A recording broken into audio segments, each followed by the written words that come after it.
That's spicy. Jimmy Garoppolo on there could be a benefit, but have they kind of burned that bridge? We'll say this. Gardner Minshew is the best backup in the NFL. I love Gardner.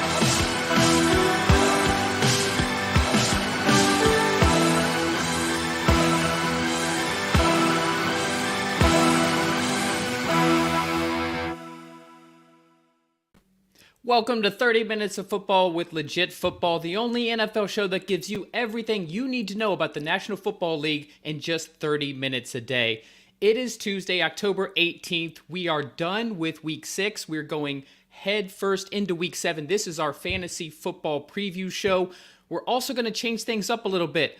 I've got Tanner Phifer of Phifer Football with me. He's going to be joining me every Tuesday to bring a little bit of news and notes flavors. We're going to be talking about the latest headlines, some breaking news, maybe some things that Tanner's hearing that is not quite national headlines yet. Tanner, welcome to 30 Minutes of Football, dude.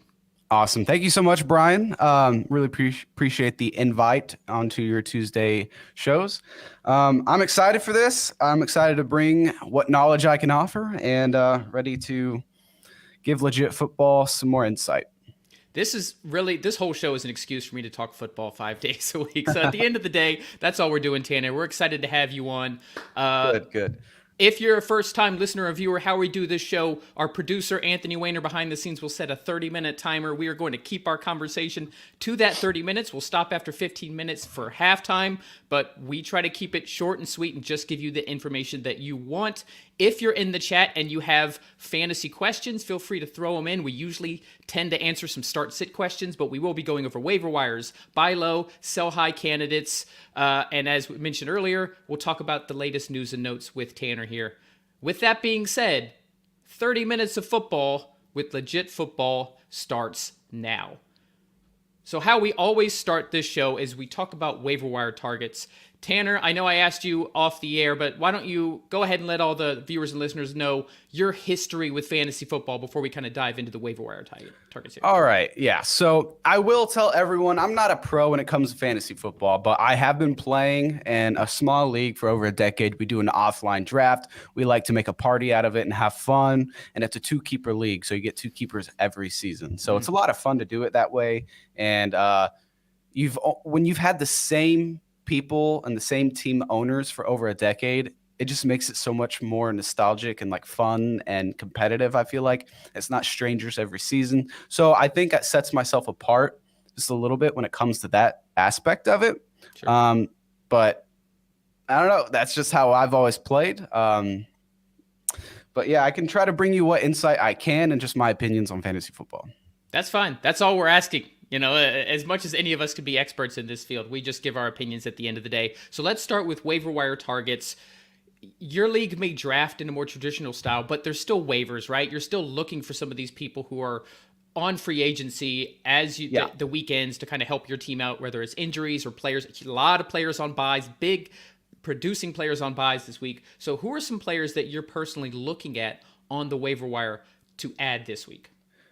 Okay, so I know this isn't every single league, all right, but I will say the league I'm in, like I said, the same owners. It's an 8-person league. You don't see that a lot. Oh, yeah. So the waiver wire is juicy. It's juicy. Your teams are stacked. And I will say DJ Moore is on waivers right now. He was dropped. I don't know who had him, but he's only gotten double-digit points in my league 3 times this season, so 50% of the games. He is on waiver wires, but he's also rostered in 94% of leagues nationwide. So it's like he's not going to be available for most people. But if he is, snatch DJ Moore because Robbie Anderson is gone. Well, do you think, even with Robbie Anderson gone, though, that Carolina Panthers offense has been dreadful? Dreadful, they terrible. Had P.J. Walker at quarterback. He got injured. They brought in Jacob Eason. Sam Darnold might be coming back. There was reports of him stretching before the game, but I don't think he's that close. Baker Mayfield is out at least a few more weeks. Yeah. Do you think that, I mean, if somebody drops DJ Moore, like I'm not even that tempted to pick up DJ Moore right now. Do you think that there's a turnaround coming? I don't blame you if you're hesitant to pick him up, even if he is available. But you got to think there's something different coming for the Panthers. Matt Rule's gone. he's gone. It's going to be a change in the environment, the team locker room. Leadership's going to be different. Hopefully the play calling is going to be different, consistent. And with Robbie Anderson gone, he's only had 27 targets on the season, 13 catches, but it's still going to open up more for DJ Moore. And if he's there, you take him. It's worth the risk. I wouldn't start him right away. I would see how the Panthers adjust to some new ownership or new leadership first. I will say this: if he is actually on your waiver wire, there's no harm in picking him up at this point. We've seen the ceiling of DJ Moore, and it is quite high. I'm going to talk about a few of mine. If you have any other waiver wires yourself, feel free to throw them in. I'm going to repeat. I had this guy on my waiver wires last week, and he scored his first NFL touchdown. And he's still, at least if you look at like ESPN leagues, he's still rostered in only like 25% of the leagues. And that's Alec Pierce. Pierce, who we were really high on going in. I drafted him in both of my dynasty leagues. And I think he's not going to be under 50% rostered after this week. He has been at this past week. Michael Pittman got the most targets, but the 2 weeks previous, it was Alec Pierce who was out targeting Michael Pittman. Add on to the fact that the Colts have thrown the ball a lot lately. They haven't had a lot of success in the run game. Matthew Ryan just threw the ball 58 times. Alec Pierce is going to be the beneficiary of that. Scores his first touchdown, so now he's got that touchdown upside too. Wan'Dale Robinson, here's a name we haven't mentioned yet, the rookie for the Giants. Didn't produce a lot. I think he had 3 catches on 4 targets, but he did score a touchdown, and the plays that he did make, he looked really good. So Wan'Dale Robinson is on my radar as far as a waiver wire pick. That's if good. You've got the depth. That's good. I mentioned Matt Ryan. We're going to talk about QBs later because I want to talk about QB streamers. Any other names? Any other people that you're kind of targeting here? Oh, for sure. Rondale Moore. Still owned in less than 50% of the leagues. I think I had him to begin the season. I dropped him because he was not playing. Now, it's kind of, you could be hesitant. Hollywood Brown, though, potentially season-ending injury. They're going to get DeAndre Hopkins back. But this guy's younger. He had 10 targets last week or this week. And he had, 6 catches, 49 yards. I would look for them to try to utilize him more. I think Cliff Kingsbury's on the hot seat, and he's going to get a lot of heat if he doesn't start getting – I mean, there's pressure behind him now on him to start utilizing these young weapons that he never gave a chance, really. Same thing for me a couple of years ago with Annie Isabella. I'm like, dude, why are you not targeting this guy? Now he's just useless. Like, they don't use him at all. So Rondale Moore, I do think he's worth the ad. Maybe don't start him right away, but – I like him. And then I like Rondale Moore specifically because of the Hollywood Brown injury. I considered putting him on my waiver wire list. There's going to be a lot of underneath routes open in that Cardinals offense with Marquise Brown gone. Robbie Anderson, we'll talk about that. Obviously, he just was traded to the Cardinals, but he is more of a deep threat. DeAndre Hopkins is going to clear in a way, get the most targets, but there's going to be a lot of that kind of underneath. So if you're in a PPR league, I like Rondale Moore. I do as well. It's just going to be hard. You don't know who exactly yet is going to be the wide receiver 2 or 3. Right, which is why it's a nice stash. Put him on your bench if you have the bench spot available. A few more names to throw out. We got Takedo Luna in the chat with a question I want to address. Mentions first, the card season is done. Maybe it is. I can't really disagree with you. Maybe DeAndre Hopkins give them the spark that they need. But how about Latavius Murray led the Broncos backs last night? Melvin Gordon was strangely benched after only 3 carries. Didn't fumble, so it wasn't. Oh, he didn't. I didn't get to watch the first half as it worked. Yeah, didn't fumble. Just for whatever reason was got 3 carries and then sat the rest of the game, even when Denver needed to run the ball because apparently Russell Wilson injured his hamstring, was playing with a hurt hamstring. Saw that. And Latavius Murray, I mean, he's not in a very, very thin running back core. He's a nice ad there. In the same vein, Kenyan Drake. So J.K. Dobbins apparently had knee soreness. Kenyan Drake had over 100 yards in a losing effort, sure, to the Giants, but we know how the Ravens want to be a run-first team if they can. So I like Kenyan Drake. And then on the tight end side, Daniel Bellinger has now been a go-to target. They don't have a whole lot else to throw to for the Giants. So rookie tight end Daniel Bellinger, just as far as there's only so much volume with their lack of receivers. Right. You mentioned Wandale Robinson. These Giants continue to find ways to win. They do need okay, so the Giants still need to identify their offense. Like they still don't have, I feel like, an identity. They're just kind of scrapping together some wins, and it's working. But you're right. It's like Wandale Robinson, Kadarius Toney hasn't been playing. Kenny Galladay obviously isn't playing and is likely going to be traded or just cut. I mean, but Wandale Robinson, they need a wide receiver one. Sterling Shepard's out. There's so much opportunity there for rookie Daniel Bellinger and Wandale Robinson, and I would look for them to be utilized as well. So I want to address Takaido Luna said, should I keep Cam Akers since he might get traded? What is your outlook on the Cam Akers situation? It's hard to say. Like, I don't know which teams would actually be interested in him. Now, if potentially the Broncos, but then they're going to have, like you said, they have Latavius Murray that they signed off. I think the Saints practice squad. They got him essentially for free, and the guy's always a hard runner. I don't know. It just depends who all you've got on your bench. If you're able to stash him, sure, and just take a risk to see where he ends up. But would I look for him to be the running back one in an offense at this point in the season when he's traded? I wouldn't. But like I said, it just depends on who you've got on your bench and who's interested in trading for him. I'm not really sure. Like, do you have anyone in mind right now that you would see fit for Cam Akers off the top of your head besides maybe the Bills? I don't even know that the Bills would trade for Akers. Like, this is a team that doesn't. They're the number one offense and the number one defense. Now, if you can get a guy like Christian McCaffrey, okay, fine. Yeah, it's Christian McCaffrey. Yeah, You go for him. yeah. Cam Akers is not on that level. As far as your question, Takaido, if you get a great offer for Akers, take it. Like, before you even know where he's going, take it. But only if it's a great offer. If you don't get any offers, I wouldn't drop him. I would hold. Because if he does end up in a juicy situation, the Colts, Jonathan Taylor has missed multiple weeks. Naheem Hines has now missed multiple weeks. Yes, Deion Jackson came in and be great, but he got hurt as well. Yeah, so that's just a situation where any situation where you can come in and have opportunities. We know that Akers is talented. He hasn't been as good after tearing his Achilles.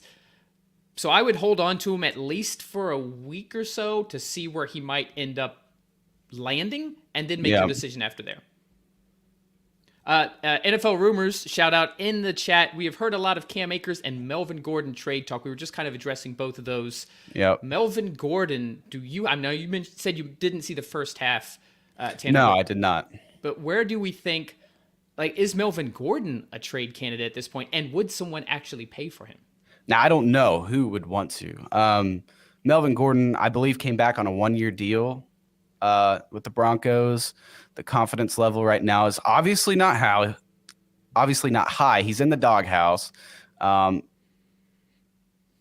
mean, if the Broncos do trade him away, maybe see fit for a Cam Akers trade. I mean, that's a possibility.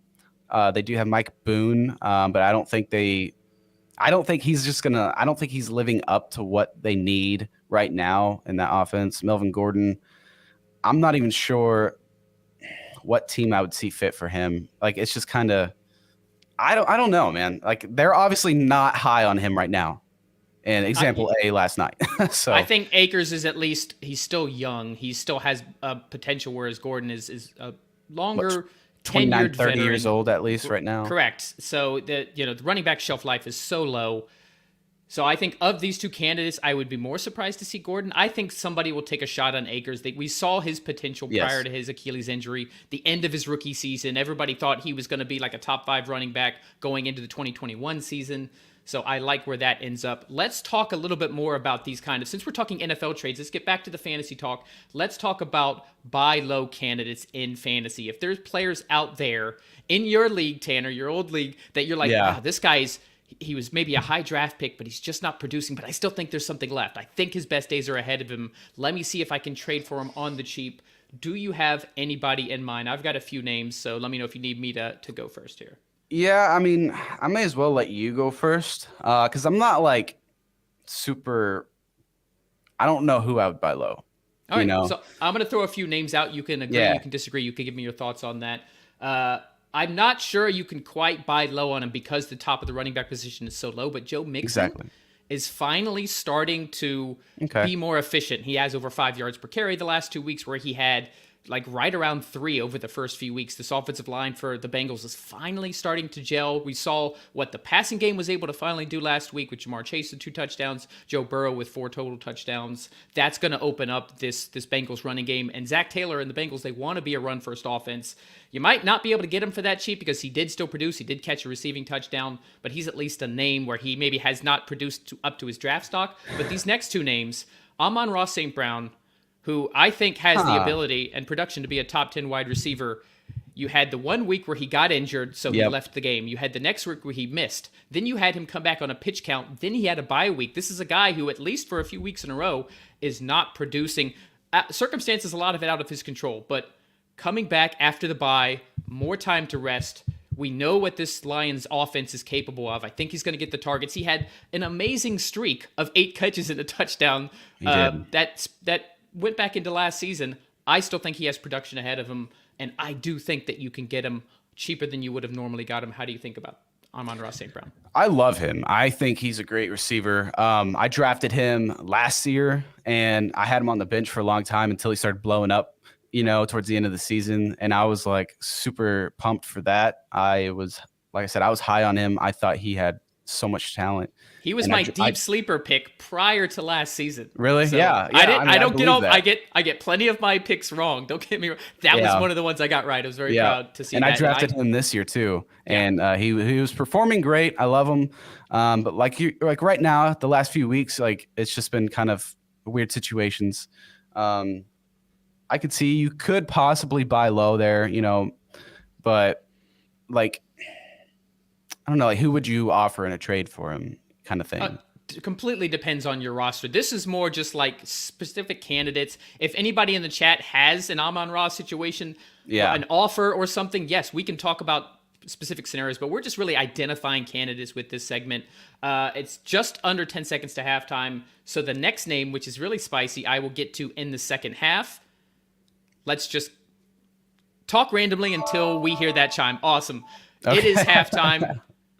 Guys, this is the moment where if you don't already know about Legit Football, go ahead and do yourself a favor and subscribe. It's 100% free. All of the NFL news, we pick the top 6 stories, we curate them, we break down what you need to know, and we deliver it to you for free every morning, 5 days a week, all year long, direct to your inbox. Just go to legitfootball.com and sign up. Like I said, it's always going to be free. We also give you a roundup of the latest injury news. We've got a really cool trivia with our partner, StatHead, Pro Football References StatHead, where you can get the trivia of the day. Make sure to go to legitfootball.com. You can always unsubscribe. It's free. There's no need to go to all the random places, the big, messy sites, legitfootball.com. Tanner, why don't you let everybody know where they can find your stuff? Yeah, sure. I appreciate that.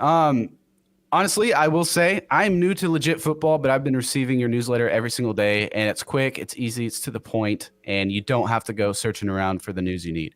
As far as my social media, guys, I am on Twitter every single day, active on there first. If you're on my Twitter, you see news there first before Instagram. Tanner Phifer NFL on Twitter. It's also my username right here on the stream. My Instagram is Phifer Football. I've got over 55,000 followers there, guys. So got a pretty good following and loyal following, and I just love to provide news and just love to keep that community going on Instagram. Awesome. Well, thanks for joining us. Like I said, we're going to have you every Tuesday. Make sure to check out Tanner's stuff all across social media. He's also putting our TikTok videos together for us, so you'll see latest news reports, reports directly from Tanner himself on the Legit Football TikTok, as well as he has his own TikTok. Just follow Tanner Phifer NFL wherever you get your NFL news. Yep, all right. Appreciate it. Halftime speeches have been given. Players have been hydrated. Game plans inserted. Are you ready for the second half, Tanner? I'm pumped. Let's do it. Awesome. So let's go ahead and jump into the second half. I want to stay on the buy low candidates because I got a name that is juicy, but crazy not out of left field. How about the 1.01 Jonathan Taylor? As a player who was not producing since week 1 prior to getting injured. Then he gets injured. Everybody expected him. And Legit Football, we reported that he was trending towards being available. He was not activated and on ahead of Sunday's matchup against the Jaguars. Is there an opportunity going into week 7 to trade low, to buy low for the number 1 overall fantasy draft pick? There is opportunity. Now, man, that's a tough one. Now, I think you'd have a better shot buying low for Joe Mixon, a guy like that. I think the Bengals offense is going to rise for sure. It's got to get back on track. So do you think people hold on to him for the name value at this? You think I think Jonathan Taylor's name right now is too solidified, and people are going to be too stubborn to try to let him go. But it's just he's just got that name where it's like, I don't know if you can do it. I see what you're saying though. He hasn't produced anything close to last season. Right at that. If he has another week, even if he just misses, even if he's just out another week, if he has another week where he either doesn't produce or produces low, owners are getting frustrated. They're going to be like, frustrated. Okay, let's see what I can get out of Jonathan Taylor. It's possible. You're in a snake draft in all likelihood. You picked him 101. Let's say you're in a 12-team league. You're not picking again for like 23 picks. So that's a good point. Your entire fantasy future hinged. That's why the first, I don't like having the first overall pick for that very reason, unless he's a home run. And we all thought Jonathan Taylor would be a home run. You're really shoehorning yourself because you have to wait so long to pick again. So if you're a fantasy player and your entire, right, let's say you went, I know a lot of people who went Kyle Pitts in the 3rd round on the turn when they got Jonathan Taylor. So you got Jonathan Taylor at 101. You get Kyle Pitts in the 3rd round. You're feeling great about yourself after your draft. I just think there's an opportunity with those kind of owners who might be sitting at 1-5, 2-4 right now to make a compelling offer to get Jonathan Taylor, because I do still think he's got something there. You don't just disappear for the whole season. That's kind of what the angle I'm coming at from here. Yeah, I mean, if you're struggling and you've got maybe 2 running backs that just are mediocre at best, providing they'll get me 10, 12 points a game, but I'm taking a risk. I'm going to take a shot here, maybe make an offer to see if I can get a home run player when he bounces back, see if he'll get healthy. I could see it. And nobody passes the ball more than Matt Ryan. So, PPR, especially out of the backfield, couldn't blame you. Jonathan Taylor needs to get more receptions. When he gets back on the field, you get the ball in his hands. It's like he's your best player. If he comes back and he's healthy and this Colts offense is finally starting to click a little bit, I think his best days are ahead of him. Let's pivot to the other side of it. Let's talk a little bit about sell high candidates. Maybe there's a candidate that you can take advantage of who is coming off of 1 or 2 good weeks, but we don't think it's sustainable. Maybe you can trade that player for a Jonathan Taylor or for an Amon-Ra St. Brown and off the top of my head, that's going to be Kyle Pitts. I love Kyle Pitts. I think he's extremely talented. Finally scored a touchdown on U.S. soil. Finally. But here's the thing. I do not like their head coach, Arthur Smith. I don't think they're utilizing Kyle Pitts. You got one of the best draft prospects, in tight end history, basically. There's never been a tight end drafted higher than Kyle Pitts. You got to get the ball in his hands. He's going to be a special player, but they're not doing it. He had 3 catches on 3 targets. 1 was a touchdown. That is not going to be an every week thing. Now, if there's a time to sell high, I think it's going to be now. Get what you can. And I love Kyle Pitts, but until he's on a new team or there's a change at offensive coordinator or head coach, I'm just not high on him. You got to sell him high. Yeah, I thought about putting him on my list because he did score the touchdown, and people want to believe in Kyle Pitts. I'm one of them. I have him in multiple shares. It has hurt so many of my leagues because I spent high draft capital on him. But people want to believe that he's going to be this transcendent talent. So a single touchdown, even though they only had 3 catches, that single touchdown, I agree that you can capitalize on that. I like Arthur Smith as an NFL coach. I'm not as high on him for fantasy purposes, obviously, but this Falcons approach is working. They're going very run heavy. Marcus Mariota threw 14 passes.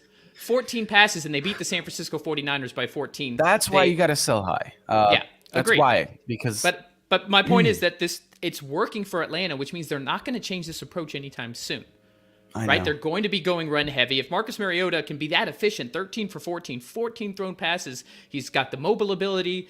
They love their rookie running backs in Caleb Huntley and Tyler Algier. And they like to keep their tight ends to block and then have the occasional, Kyle Pitts going out for a score here or there, but it's going to be touchdown dependent to get production. So yes, if you're going to sell high now. I don't know that there'll be another opportunity to sell high. Here's a few other names to think about. Zeke Elliott finally had a good fantasy game because he had that 80-something yards for a touchdown, but he only had 13 touches. He's still very much splitting the backfield with Tony Pollard. He's not near as explosive as Tony Pollard.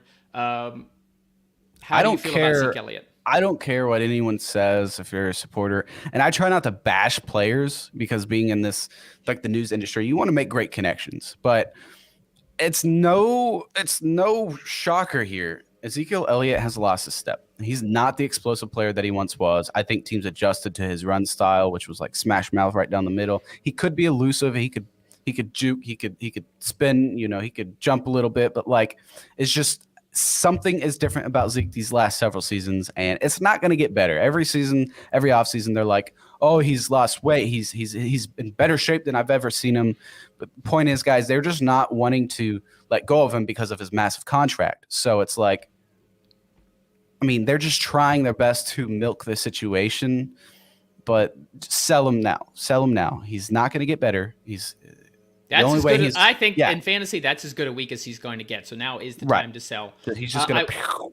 I want to bring up, this was not one of my candidates, but Takedo Luna in the chat said Russell Wilson is a sell high. Broncos country, let's ride. Takedo, if I'm correct, you are a Raiders fan, if I remember correctly. So I'm going to assume that's sarcasm, and I'm going to assume that because there's no way you can sell Russell Wilson for anything. No one's going to buy him. No one's buying.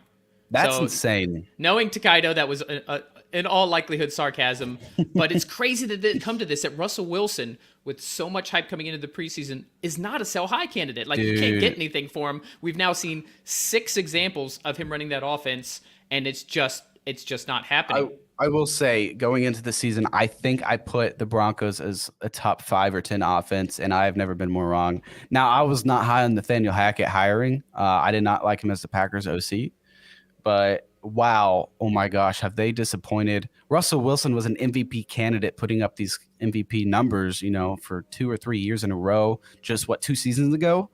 I don't know what's happened. I mean, yeah, he's aging. He's 33 years old now, but like, not everybody can be Tom Brady. Not everybody's going to have that kind of long-term production. I did not expect this, man. Like, not this bad. Not this bad. I don't think anybody did. They expected the Broncos to be more competitive as a team. We thought they were a quarterback away. They're clearly not. This is not just their defense cannot carry them to a Super Bowl like they did in 2015 with Manning.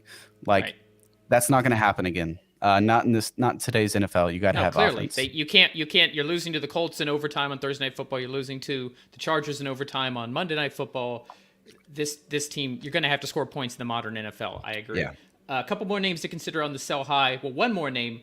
Juju Smith-Schuster had a great game, over 100 yards and a touchdown. A lot of that was yards after the catch, which previously, yes, that's been Juju's thing, but he had 5 targets. This is a Chiefs offense outside of Travis Kelce that no one particular wide receiver, there is no Tyreek Hill anymore. Patrick Mahomes has been spreading the ball around. You're not going to get that consistently. However, once again, people kind of wanted to buy in on Juju as being that kind of new wide receiver 1 in Kansas City. He has a great game, high-profile game against the Bills. He goes for over 100 yards and a touchdown. I think he's a sell-high candidate. What about you? I agree. I mean, he has had at least 8 targets in 1, 2, 3, 4 out of 6 games, but that's not the kind of targets that Tyreek Hill is getting. It's not Travis Kelce numbers. He's had 0 rush attempts on the season, so they're not doing anything fancy like end arounds, any kind of I don't know. Yeah, you got Mecole Hardman, you got Sky Moore, the rookie, Isaiah Pacheco, the rookie there to kind of do those things. You're right, so he's not getting any exotic play calls. And he had 5 catches on 5 targets this week. Imagine, and that was against Buffalo, but their secondary is a little beat up too. Right. Still a great defense, but they're going to be going up against San Francisco next week. Always a competitive defense. I just don't, sell high because I'm not high on Juju at all. All right, so we got about 5 minutes left. I want to dedicate a little bit of this to news and notes. We're going to kind of go over to some headlines. Before we do that, I just want to, since this is a fantasy episode, I'm just going to throw out a few streamers. So let's talk about defensive streamers this week. If you're either playing daily fantasy or you're in a league where you do still play defenses, you're not in a super flex kind of situation. I really like New England. I picked them as one of my defenses last week. They had an excellent game against the Browns. And this year they get the Chicago Bears. So it's setting up nicely. This Patriots defense, even if you look at some of the statistics, may not jump out on paper, but Belichick has this team playing like a true Belichick defense against a Chicago Bears offense that has just been short of the run game. And once again, we know that Belichick can zero in on that. I like their opportunity. How about the Jets defense against the Broncos? This Broncos offense has been very generous simply because they don't put up points, and this Jets defense has been very opportunistic. I love this matchup. And finally, Tampa Bay Buccaneers get to play the Carolina Panthers, just like the Rams got to play the Carolina Panthers. So I love that as a defensive. Don't mean to interrupt you, but we do have some breaking news from Mike Garafolo. Cardinals just signed Rodrigo Blankenship, so the kicker from the Colts. There you go. We've got kicker news. That's what you came to 30 Minutes of Football's fantasy episode on Tuesday for kicker news. So we're going to take these last just under 4 minutes to talk about some of the headlines. That was a good segue into that. Why don't you go ahead and start? So what are some of the headlines around the NFL that you're taking note of, and we can kind of discuss them? I mean, I think it's been talked about a lot already, but obviously the Robbie Anderson trade rumors, how he's kicked off the field basically by interim head coach Steve Wilkes, and then next day traded. We saw that coming. He was either going to be released or traded. I did not expect the Arizona Cardinals. That's not the position they need to upgrade for them to win at all.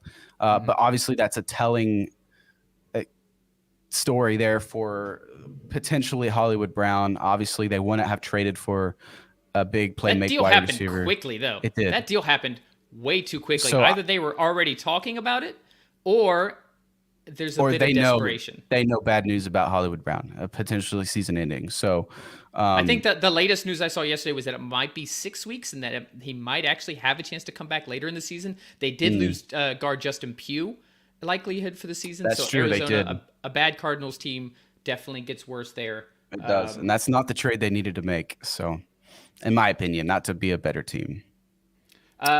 Do you think, on the Cardinals in general, I do have a question in here. How much do you think getting DeAndre Hopkins back boosts this Cardinals team? Do you think it's enough? Huge. Yeah. It's not enough to turn the whole team around. No, I do think DeAndre Hopkins can come back and be the guy again. He's going to be the wide receiver one, no doubt about it. He's been one of the best in the league since he entered the league. It's not going to be enough to help this team turn it around. He's going to get a lot of attention in the secondary. Might open up some targets for Robbie Anderson down the field, make maybe a stretch playmaker or whatever they plan to use him as. But he's obviously going to come in and I think he's going to be right back on track, get some targets, but it's not enough to make that Cardinals team winning at all.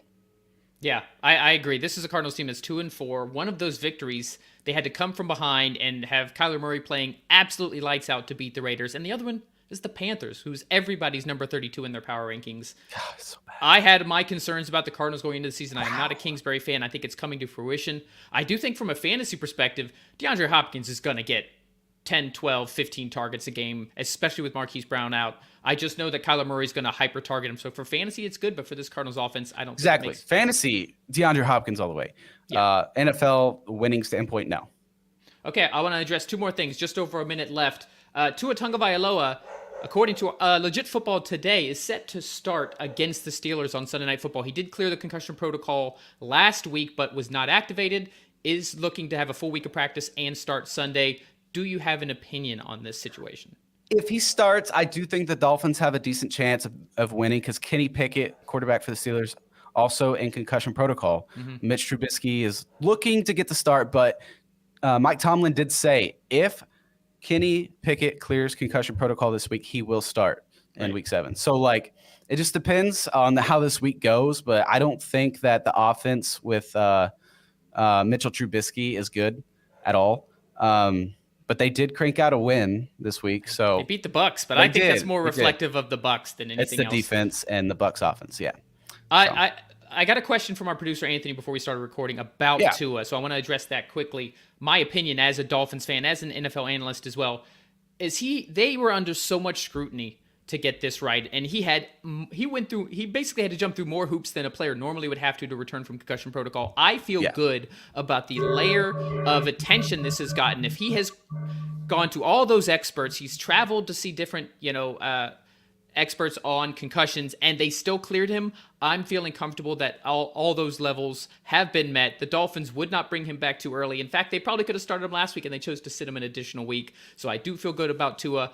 Huge boost to that Dolphins offense, because we've seen how they haven't been as good with rookie Skylar Thompson or Teddy Bridgewater. I love their defense. I think their defense is solid. I think it was the best in the league last season, if I'm not mistaken, or like it was a top 10 defense. It was okay. I think it was one of the best in the stretch over the last 7-8 games. Before we sign off, you mentioned that you have something you heard about Will Fuller. A lot of people wondering, especially in the fantasy realm, what happened to Will Fuller? He hasn't been on a team all year. What are you hearing? Yeah, so guys, I did check in with someone this morning who knows Will Fuller circle pretty well. Obviously, he was suspended for 6 games to begin the season for PED use.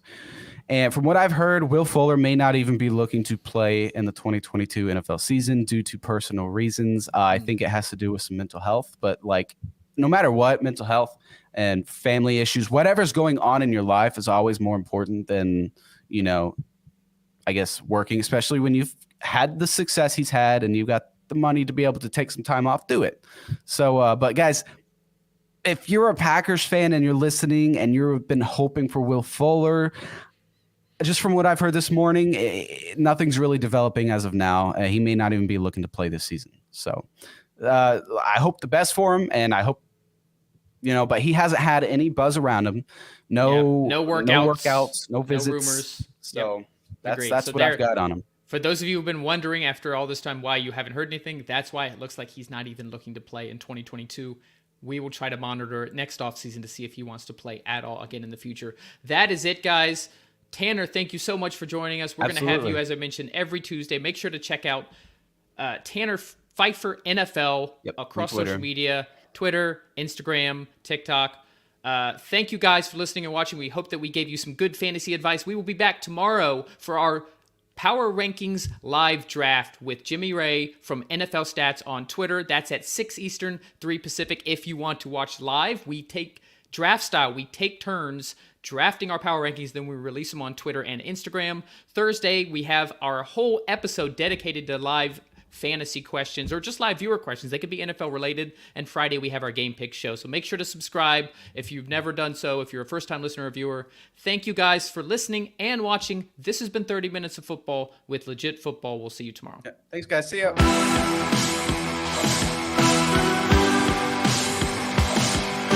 That's spicy. Jimmy Garoppolo on there could be a benefit, but have they kind of burned that bridge? We'll say this. Gardner Minshew is the best backup in the NFL. I love Gardner.